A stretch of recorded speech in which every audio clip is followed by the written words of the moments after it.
Welcome to the blind zone. What is the blind zone, you say? It's something that happens to you all of a sudden, or it's something that you refuse to see that was right in front of your face the whole time. And today I have a neighbor and friend with me, my friend Mary Ann, and generally I ask our guests to describe how we know each other, but I have to jump in first. The first time I met Mary Ann, I had just moved to this complex, and our complex was having a July 4th event. And I met her, and she had on the Statue of Liberty costume. And she was handing out pie and sweet tea. And it was just so fun. And in fact, these are earrings she gave me, very fun earrings. And so she's well known in our neighborhood for celebrating all of the holidays, and big and small. And her yard has lots of fun appeal to it.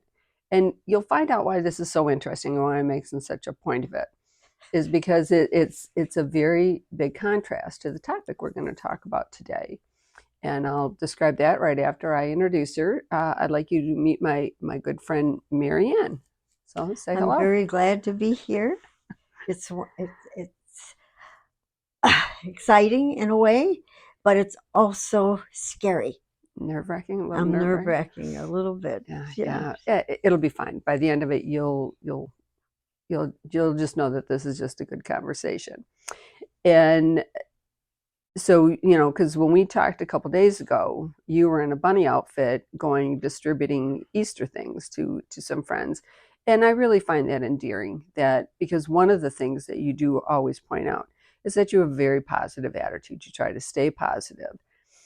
And why that's in stark contrast is because what we're going to talk about today is grief, and that you're a grief counselor, and how you came into that, and the stories behind why you're a very successful grief counselor.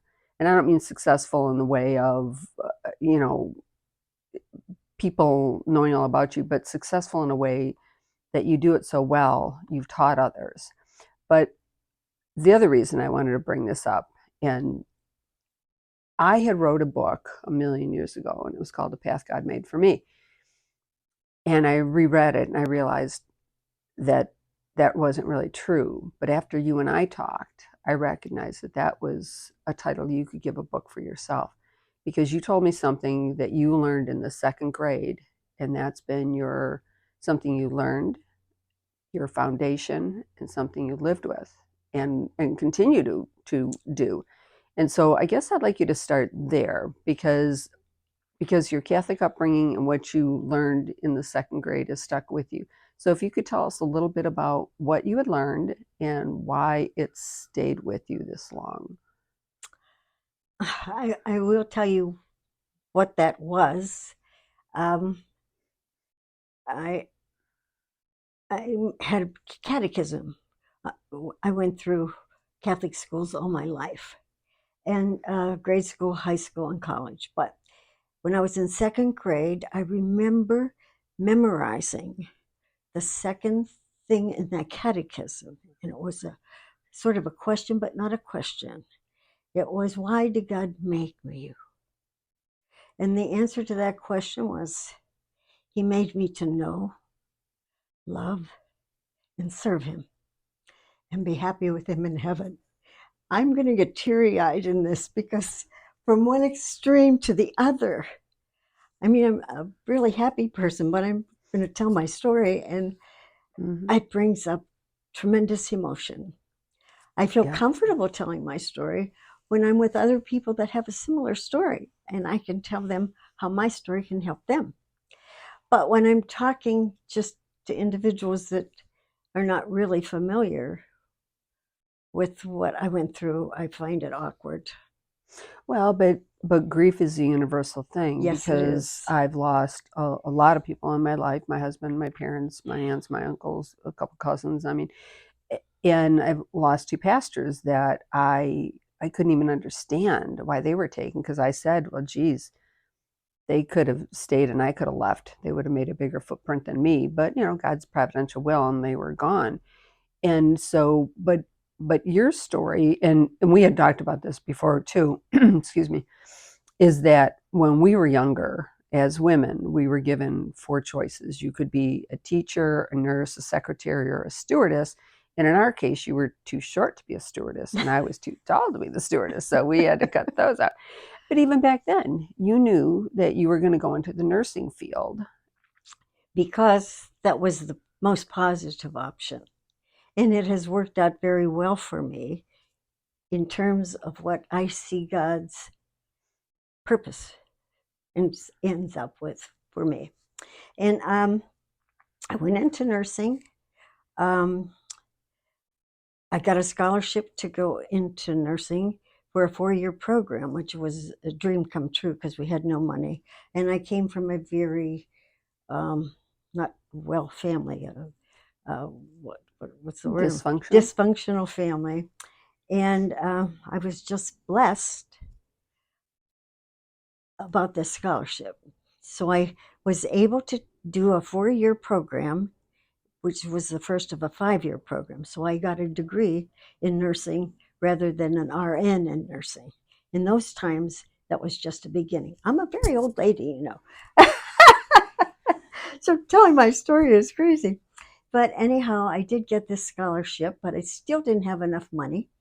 And so I learned from one of the nuns at the college that the Army was offering a 2-year, if I joined in my senior year, I could be a private in the Army as a nurse, and they would give me a private's pay and actually room and board kind of pay. I said, wow, this is a deal. So I took it. And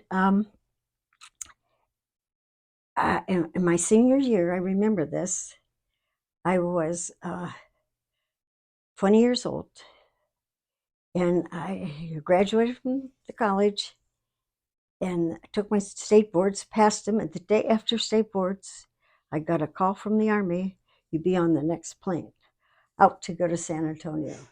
Oh, I thought my mother would die. So would I.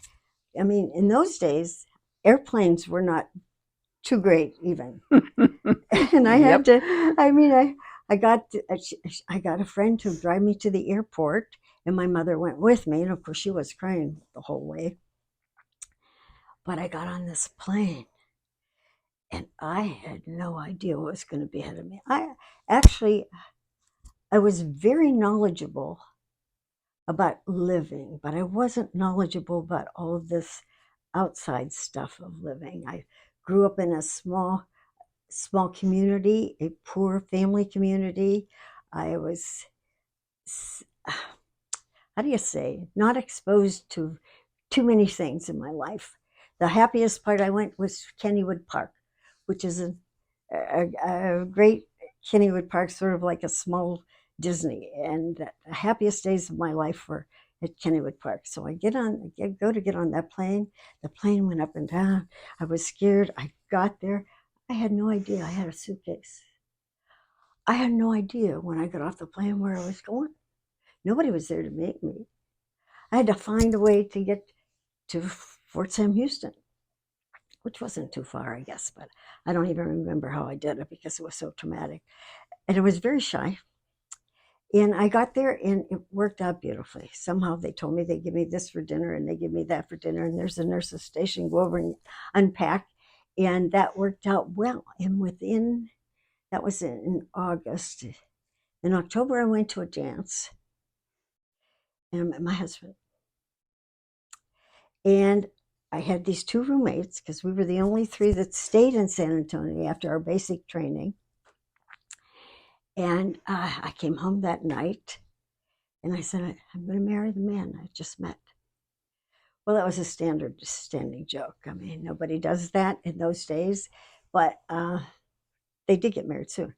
Well, I dated my husband, and I have to say this part of the story because he's the best thing that ever happened to me in my lifetime.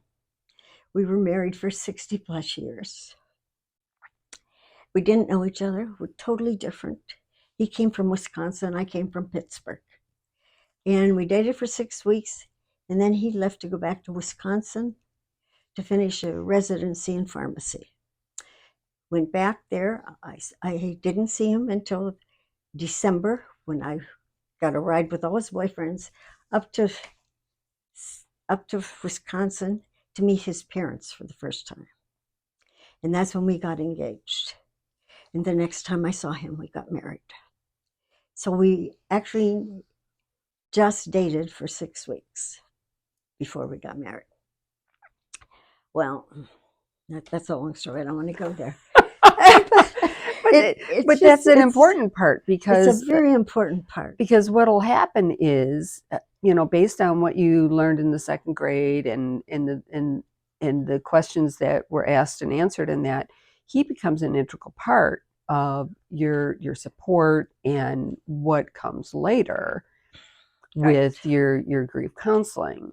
So because you had a lot of things along the way that happened, but you had him as your foundation, as well as God and your Catholic upbringing. So that helped solidify what would happen in the future, because some of it would happen to both of you, and then Well, we did.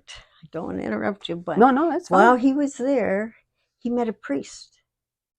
He was not Catholic. I was a Catholic. That was a big issue. His family were very upset that I was a Catholic at the time. Those days, people got upset about everything. But anyway, he called me up about 6 weeks after we got engaged, and he said I became a Catholic today. He said, I was baptized, and I know that you want to raise our children Catholic, and I think we should begin our life that way. Well, that was really, to me, I picked the right guy. That's right. I was just going to say that. It was confirmation. Yeah. Because again, your Catholic church and your Catholic upbringing, because like you said, you went through all your schools through the Catholic funnel. And so now he sees the value in that. And he doesn't just talk about it, because, I've known people who said, well, my husband goes to church with me, but he doesn't believe like I do. Well, your husband said this is important enough that he's going to come and learn what you know and believe like you do, and commit that your children will be raised in that faith, because Exactly. that was a way bigger thing back then than it is now. People wave that off now. Yeah, but back then, I mean, it if was you very, were very important. that's right. If you were marrying a Jewish person, a Catholic person, a Protestant person, or a person with no faith, you had to fit in the right box, or else the chances of your marriage succeeding. So where did you live at the time when you were first married? We lived in San Antonio. We had no money. He had no money. He had a really old car that his dad gave him to get down to San Antonio. And he took his mother there with him because we had the wedding right when she could get there. My family, my mother came by bus, and we got married that weekend, a weekend that he arrived. But with all of that, I'm losing my train of thought. We stayed there until I was pregnant, and we had the baby in the Army hospital. And soon after that, that was the first year, we got married in April, and I had the baby the next June. And we left San Antonio, but I wanted to say something else about that. Anyway, it doesn't matter. We left San Antonio and went back to Wisconsin. We had 3 children in 2 years and 8 months or 7 months. So we had 3 little girls. And he was a pharmacist, and he worked off shifts, one shift, day shift, the other, because his uncle was there. And the plan was, the only reason we went back to Wisconsin was his uncle had no children and wanted to leave his pharmacy to my husband. My husband didn't like the job. So when our kids were 2, 3, and 4, I started to work at the hospital in the small town where we were. And then when the kids were 3, 4, and 5, my husband went back to school at the University of Minnesota to become a hospital administrator. And that all worked out fine. He got scholarships. I worked the whole time in nursing, uh, taking care of patients at the VA hospital. I worked in ICU nursing, where many of them died. I worked there for 2 years. And then after he graduated, we moved into a neighborhood that, I'm telling you, this doesn't seem to make sense, but we, I don't know, we just hit the right neighborhood. The church was right. Everything was right. The schools were wonderful for the kids. But more than that were the people who lived there. We met them in 1967 when he graduated, and our kids were, let's see, 6, 5, and 4. And they are my very dearest friends, even to this day, even though we have moved several times in between that. It was a beautiful, all kids and families and different religions and everything. But I get through that. I worked at junior college for 5 years. I taught nursing students. And one of my things was I was to teach them death and dying. Back then, people didn't talk much about death. And Kubler-Ross had written a book on death and dying 2 years prior to our teaching it to our nursing students to get them involved with death and dying so they could talk better to the families. And then I worked there for 5 years and did that. In 5 years, I decided to go back to graduate school myself. And after the first semester, my friend from Pittsburgh called me and said, I knew my mother had cancer and she was sick and she was bedridden, but I didn't know that my dad would abuse her while she was sick. And she said, well, you have to come here and get your mom and bring her to your house until she dies, which is exactly what I did. I just delayed school. I thought, I'll go back. Well, my mother died, and it was quite an experience for me. I taught this death and dying, and it was fine, and it pretty much went in order, just like Kubler-Ross said it would, and all that stuff I taught. And as the time came on, really, I needed help in my home, but there was no help. You did it yourself because there was no way to get people to come in and live and take care of that I knew of. But I quickly learned that there were pools, POOLS, medical pools had just started at that time where they were hiring nurses aides, to go into nursing homes and to go into hospitals when hospitals were short in nursing homes. So I said, after my mother died, we got through that, and it was a wonderful experience for me. All my family, all my neighborhood family were very supportive. But after she died, I couldn't go back to school because she died in a March, and I couldn't go back until September. So I said, I'm going to go to work for this pool, and I want to see what kind of nurses they hire and how they work the system out to get people help in their homes, nursing homes. And I went around and did a lot of quality assurance kinds of things in these places to see that our nurses and nurses aides that we were sending out there, I knew nothing about this. And I wrote and became able to give the hospital that we were sending nurses to a questionnaire. How do the people do when they're in your place? Are they good nurses? Are they this? Mm-hmm. So it's I like got a survey. involved with quality assurance. Right. Because you want to make sure that I wanted to make sure this was a good fit for everybody, that they weren't, just getting there and not doing and this what was they needed to do. this this was an organization that just was owned by private owners. Nobody in healthcare, just private owners. And I was hired as uh, the director of nursing to do this work in the community. But then I became the administrator of this business for 6 years. And that got me able to go to the legislature and try to get Medicare all certified and to bring hospice into the picture so that we could get government, which would have been wonderful for me to have in my home with my mother, was hospice care. So all of this was death in a way.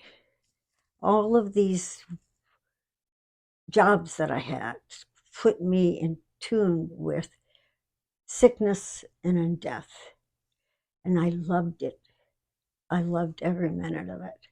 And I stayed there for 6 years, and we did get the bills passed, which was wonderful for the funding for people. And then my husband decided to leave Minnesota and take a job as a CEO in a children's hospital in Miami. We got there December of 1983.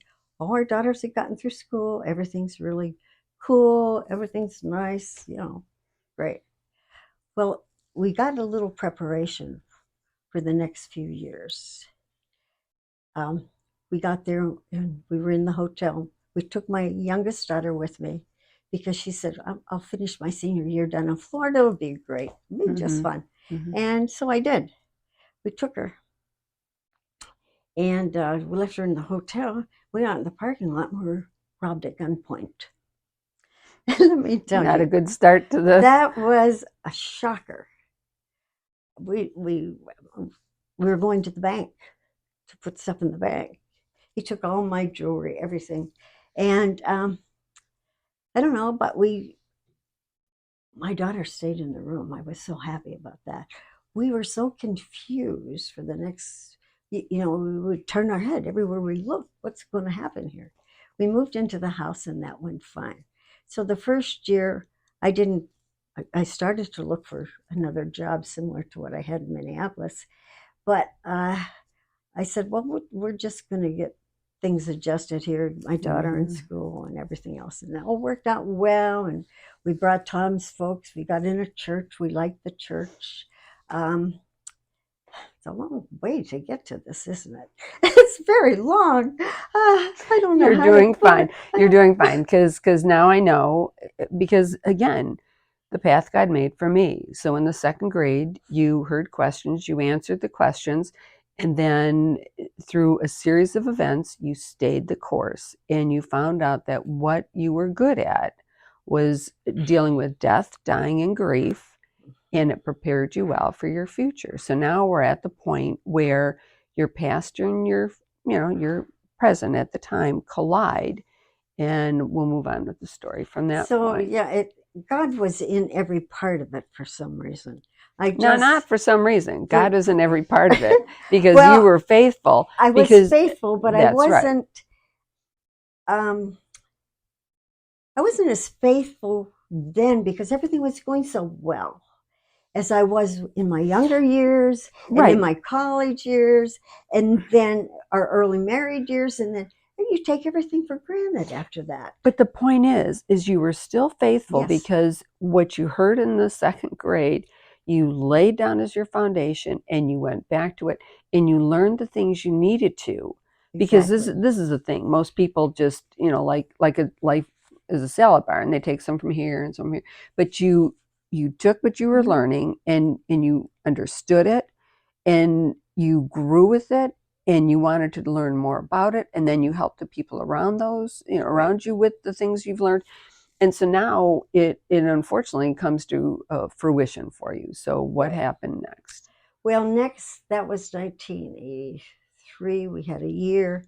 In 1980, we had the whole family there for Christmas. The first Christmas, we thought my youngest daughter who came with us, her comment was when we moved into the house, the first house we bought there, she said, "Mom, I think I've died and gone to heaven." We had a pool in the backyard and the sun was shining. After living in Minnesota for 19 years, this was a big deal. Believe me, I moved from Michigan, so to go outside and have sun all the time, it's like, this is wonderful. Incredible. It has no snow. Yeah. So we got her in school, and we had a real nice year, and his parents were there at Christmas, so they went back to Wisconsin. And in January, she got back to school, and I got a call on January 29th from a police officer. And the police officer said to me, "Is this Mrs. Jones?" I said, "I have to go through this. This is just part of it." I said, "Yes, this is she. Do you have a daughter named Karen?" I said, "Yes, I do." And I thought, wow, what is going on here? And then he said, "Do you have a walking phone?" And I said, "Yeah, I have a walking phone." He said, "Would you go outside?" I said, "What's going on?" He said, "Just, would you go outside and see if there's anybody you know near you, since there's no one in the house but you?" I said, "Yeah, but my husband will be home in just a few minutes." And we went to the mailbox to mail his taxes. So anyhow, he said, "I have to tell you something sad." So I went outside, and he said, "Your daughter's been killed by a drunk driver last night.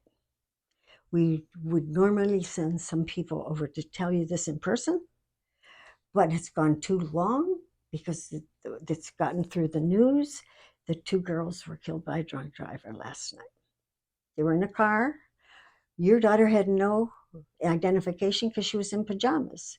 She just was this sitting beside the driver, going over to a QT to get some snacks. And they came out of their accomplice, and both of them were just killed by a 19-year-old drunk driver." Well, my husband pulled up in the car. There were two people there that came over right away, and he saw them, and he thought this was weird. As soon as Tom came, I've always regretted it. As I said, "Tom, Karen's been killed." And that was it for me. I have no idea what happened the rest of that day. I was just numb, and I was angry. I was so angry, I didn't know what to do with the anger. First of all, because I lived 20 years with a drunk driver. Then my brothers became drunks. And then my daughter would be killed by a drunk driver. I said, "God, how much are you going to require of me?" Mm-hmm. I was about, that doesn't sound like a big deal, but I was about an atomic bomb. So I was like that for days.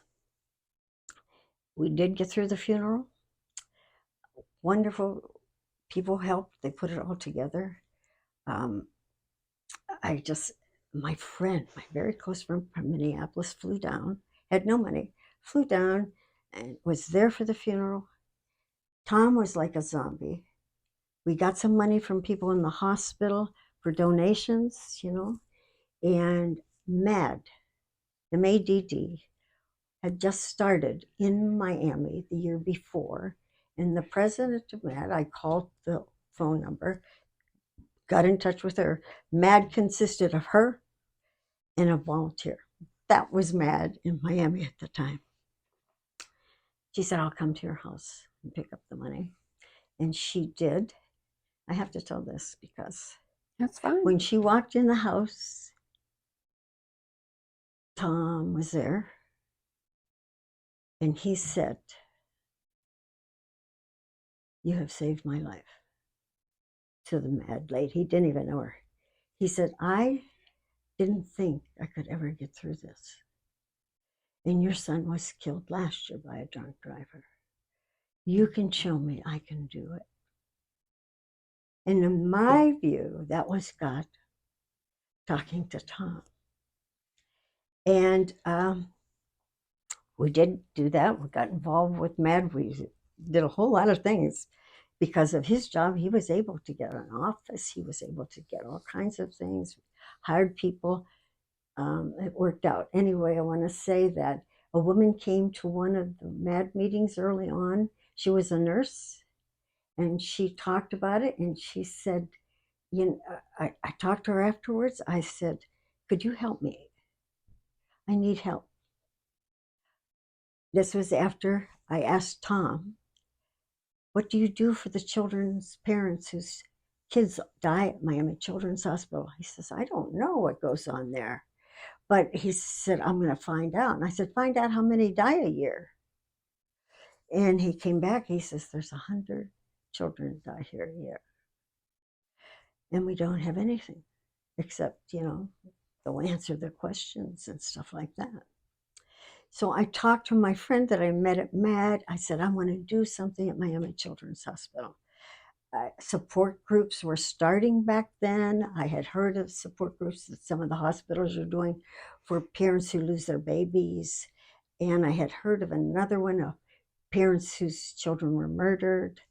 And so I decided that I would get busy learning how to do support groups. And it took quite a while. This was 1984 when Karen was killed. And I had still, I told you I was just in shock. I knew all about death and dying, but I had no idea what it would be like to lose my daughter, my youngest daughter, who was just full of life, to a drunk driver. Mm-hmm.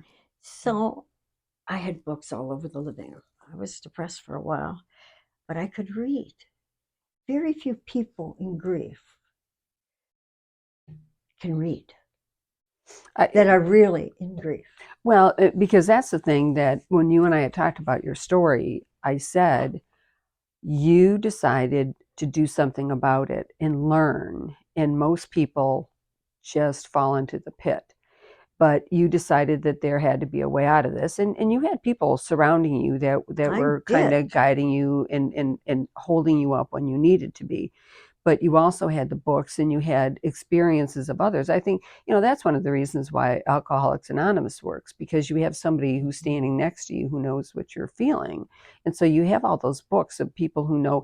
Now, they're not all, I'm sure, child, parent related. No. But they were they were all grief related. So the swath of grief, covered a spectrum. But you then, took that upon yourself, that you were going to at least learn from this experience, because then that shows, the fortitude and, again, the path God made for you, that he was setting you up, because as hard as it was, then you went on through MAD and other things to springboard that into helping other people, because that's what grief counselors do. They help other people because they themselves have been helped. Well, I didn't know it would be so broad that what would happen. I got in touch with the parish pastor at our church, and because the priests were really nice, but they came to the house and they said, you have a beautiful daughter in heaven. And I said, I don't want her there. Yeah. That's a little consequence. I want it here. I said, I need some help. I need to talk about, what do you do if you tell every parent whose child's dying in this parish that they have a little loved one in heaven, you're going to lose them. Mm-hmm. I'm going to lose you. He said, well, no, I can help you. Can you go to school for 2 years and become an ecclesial lay minister in the church? Then you can set up anything you want in grief throughout the whole parish to get these grief groups started.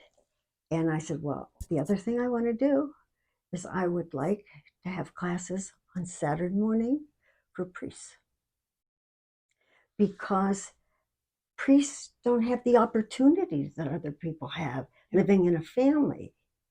They need to know this terrible pain that people go through.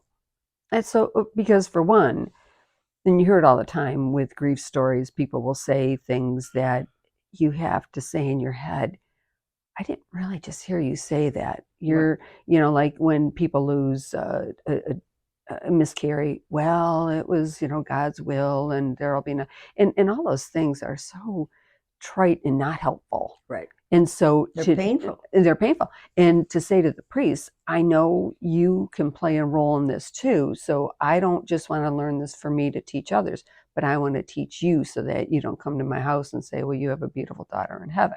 Yeah. Well, and the other thing was, I wanted to know why. Why would God allow these bad things to happen to people?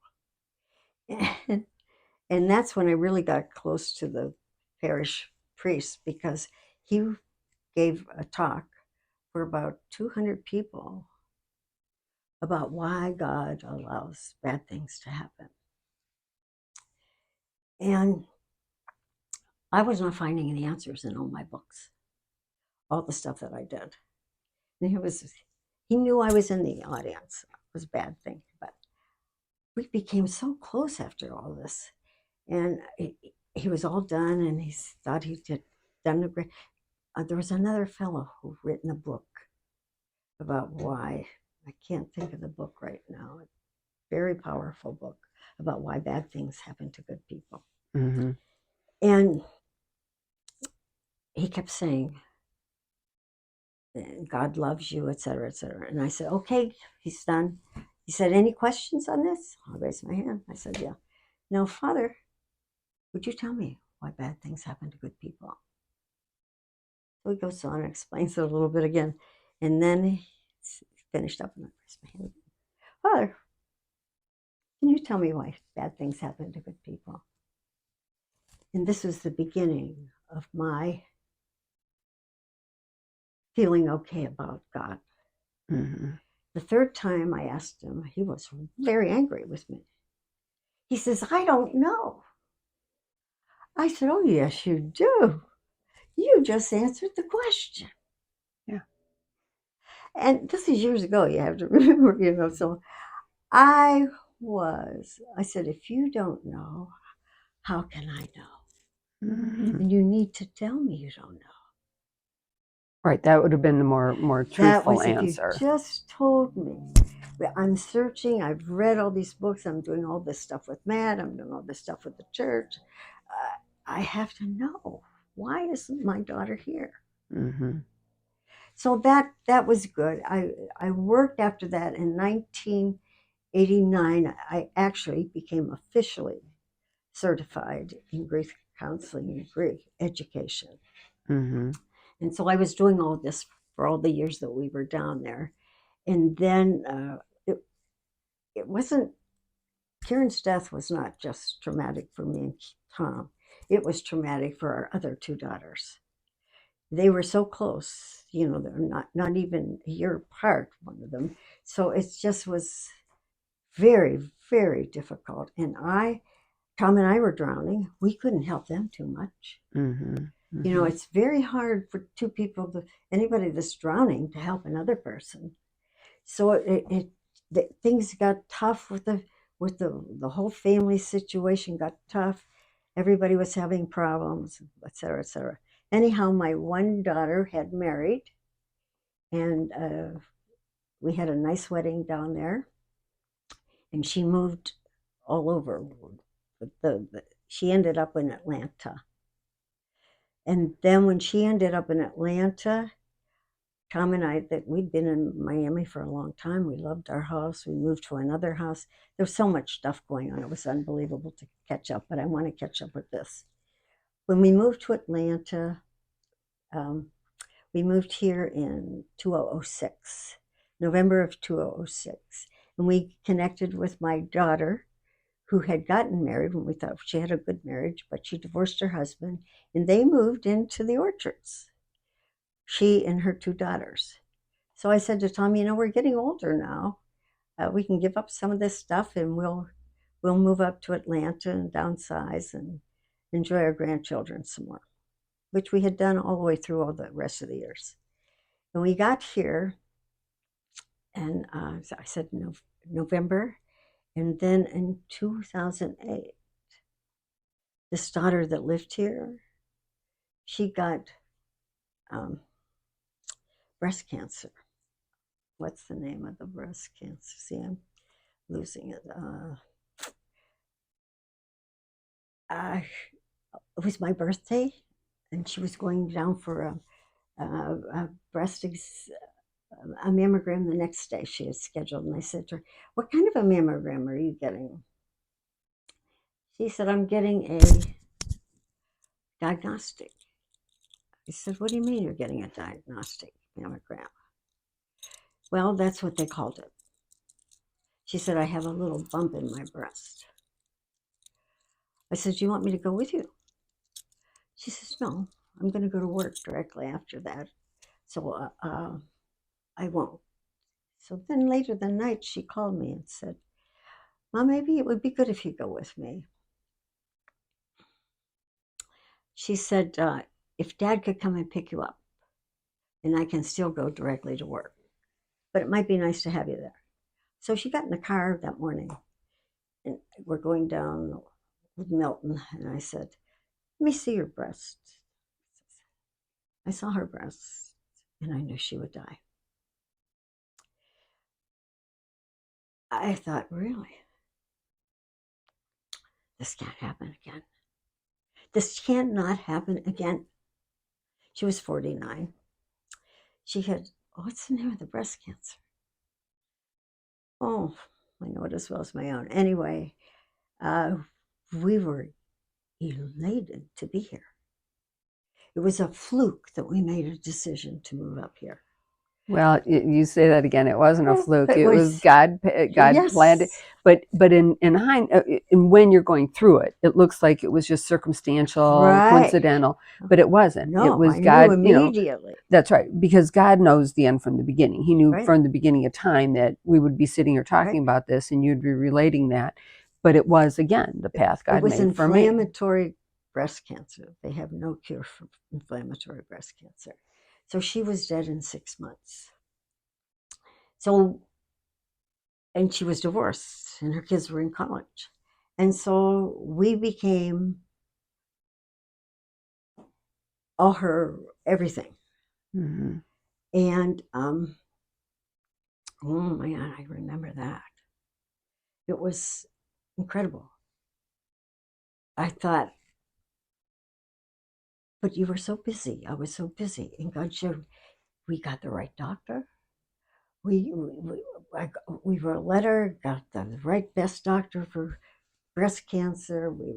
Everything went perfectly. She even had, I said, "Kim, are you sure you want to get a total mastectomy and all this?" She went through every bit of it. And the interesting part was when she was so sick, this wonderful cancer doctor, he could not accept the fact that she was going to die. And she was in the hospital, and the last resort, we had her up and down in the hospital. And I looked at him, and he said, "Well, he told Kim, laying in bed, we could try one more thing, Kim. My wife, who's a doctor, suggested that I try one more thing with you." And he said, "What do you think?" And Kim said to me, "Mom, what do you think?" And I said, "I think we need hospice here." Mm-hmm. I said, "Kim, what do you think?" She says, "I think you're right, Mom. I want to go home. I want you to take me home, and I want to die at home." And that's what happened. Well, in between times, so. Well, but again, because of your early training and what you did, you had made a way for hospice to even be around. And 20, 30 years later, then you necessitated its use, but you realized its value. And as we discussed before, because then we'll roll forward a little faster, but then when you lose your husband too, you told me that in each of the three deaths, the grief, and you can help me understand this, the grief was the same, but it was different. The grief, as far as the textbooks go, was totally the same. maybe a little different variety, and when one person does this and one person Mm-hmm, does that. mm-hmm, mm-hmm. But the emotions were totally different, which gave me, I had it a little bit after Kim died.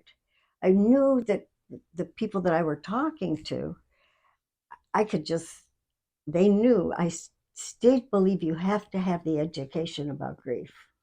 But then you have to have somebody who can sit with you and hear your heart, because your heart is absolutely broken. Mm-hmm. Broken, especially when it's a relationship that is unbelievably good or unbelievably bad. That's It's right. That's just, that's right. it's Because either just, way, either way, it's right, right. very, very difficult. And I don't know. I believe that God has, I don't, I just believe that He gave me all kinds of skills that I don't deserve. But you use those I did. skills. And so, what year did Tom pass then? 2020, 3 2020. years ago. So, because I'm good friends with your other daughter, Kathy, and so I know what the effect has been on her at the loss of her two sisters and her dad. But again, because of your grief counseling and the path God made for you, and and I can't say this enough. I don't think, in fact, I was telling my cousin, I don't think I've ever met anybody whose story lines up as clearly with what they end up doing with a foundation that every stepping stone was there. And sometimes you stepped lively and you went on and you did things and you didn't even think about them, but they were building for something. And and not only for you to use, because I have heard this from countless people now, that you have taught um, you have taught grief counseling to other people so that they could then go out and teach it. Exactly. You have sat with people and you've Exactly. talked through grief with them because it's the book knowledge of grief. You can get that. Oh yeah, first we're going to do acceptance, Blah, denial, blah, blah, whatever blah, those blah. things. Yeah, Yeah, but it's the emotional part exactly. where they because and I told And it's the spiritual part. right because Wow. I mean, I give none of my credit to me. right it's I mean, I was given this as a it's passion after a while. and it's your gift, unfortunately. I It's know. and well because But I I'm not, I thank God, because I mean, I just thank Him every day for all the great things. I had my daughter for 21 years. Well, that's not so bad. Then I well had my other one for 49 years. That's not so bad. And then I had my husband for over 60 years. Wow. And the difference between all three deaths and all the emotions that I went through after each one, I cannot even hardly relate to anybody, because it was so hugely different. And I'm the same person, but I wasn't the same person with either death, because I learned from each one ahead of time, right and everybody else's. right and I because I've said this before that I had a friend in a small group and she lost her husband and I said to her, oh, I'm so sorry about your husband. And then until I lost my husband, then I didn't have sympathy anymore. I had empathy. Now it was like, Exactly. oh, I'm so sorry you lost your husband. And so, then the other thing that, because we need to be closing this up, I know. but no, this has been fabulous. But the other thing you said that you also branched out and somebody invited you to a different church. And so now Oh, right. you Oh, that's had a big the thing. Catholic church and now you had this new church and you were able to go into a new environment and continue to be a grief support. Tom and I both got into North Point Church, and we still went to the Catholic Church, but we got into North Point Church into a small group that led us to learn about North Point in all the programs that they had. And one of them was a grief program. We became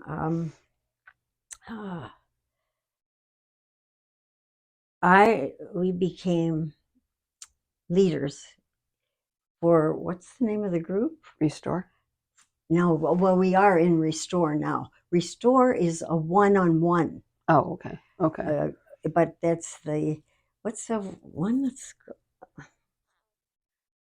that is a support group for everybody, all kinds of grief here. It's called, oh my, You'll think of it tonight at midnight, and this it'll is pop what in your head. happens when you get to be 85. But it's fine. But the point is you then became involved at North Point. So it's like you have two forks. You have the Catholic thing, which you're doing, still doing, and then you have the North Point, and you're involved in the one-on-one restore and in the grief services. And so it was just like that was meant to be the purpose in our life. And Tom was so interesting in the sense that men don't they're not real good at talking about their emotions, really. And it turned out that he was so good with other people, and men would come to him and talk about some of this stuff.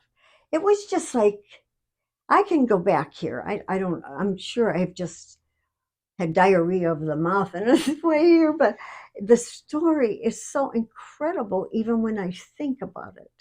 It's just every single, and I got mad. I mean, I really was mad at Jesus a couple of very serious times, and he would not let go. He would not let go. He would show me a way to do this. He would show me a way to do that. It was all grief related. Yep. And again, the path God made for me. He told you something in the second grade that you hung on to. Then he put people in your path to teach you, to grow you, to show you. Then he gave you 3 really difficult things that you've learned what to do in those circumstances. And then he continued to have you bloom and then show other people. So it was like he knew the grief was coming because, like I said, he knew the end from the beginning. And he knew that what kind of character you would be. And that's why he gave you the fun-hearted, positive side also, because he knew that the weight of grief would be significant, but you needed that other side to balance it out. Well, and when I go into doing grief work with people, individually especially, I've met some really wonderful ones here. And I've said to them personally, they'll say, "Why are you doing this for me?" And I said, "Because I'm going to teach you how to do it for somebody else." That's right. Because Jesus wants you to do this. And Jesus wants the best for everybody. And he doesn't want them to suffer. Because in this life we will have burdens. There's nothing in the Bible that ever says, "Oh, you're going to get out of this unscathed." We all have significant trauma. And he still wants you to rely on him during those times, because he wants you to learn it so that you can teach it, and then they can teach it. It's like discipleship. He wants you to be a disciple, so you teach disciples. And it's not one-on-one, it's multiplication. So now, and in doing this today, again, we prayed before this started. I pray that the words that we speak will be the words that you want heard, and that the ears that'll hear it, it'll hit with them in a way that can be of help. Well, I certainly hope it can, because it certainly has helped me through my lifetime. And again, I can look back and see every step of the way. I wasn't able to do that when I was 60, but I've lived 20 more years, 25 more years. And with each one, it's just, I am just so grateful. And am I grateful for the deaths that I had? I can't say that I'm not.